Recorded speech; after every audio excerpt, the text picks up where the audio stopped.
So guys, ito na po yung part 2 ng ating vulcanize. Ang pag-grind po sa butas na gulong ay pabilog po. Dahan-dahan lang po, kailangan magaan at siyempre kailangan mahigpit din yung hawak natin dito sa grinder dahil mabibrate po ito mga idol, no?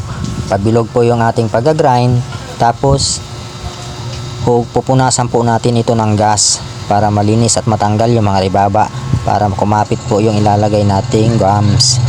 Ngayon mga idol, sisiksikan natin yung butas ng gums para siksik na siksik po yung pagkakaluto natin mamaya. Tapos papatungan po ulit natin yan ng gums para yun na po yung final na lulutuin natin mga idol.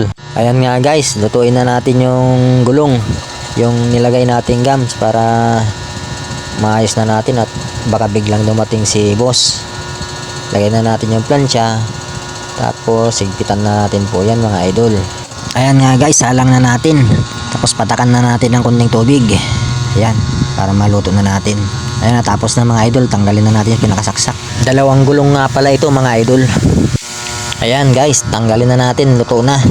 Tagyan na natin yung tubig para matanggal na natin yung papel na dumikit. Ayan, malinis na siya mga idol. Lagyan na natin ng pandikit at lagyan na natin yung patches. Ayan, ganyan po ang mag double patch mga idol.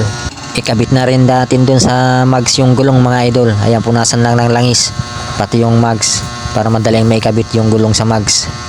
Ayan mga idol, na ikabit na. At hanginan na rin natin.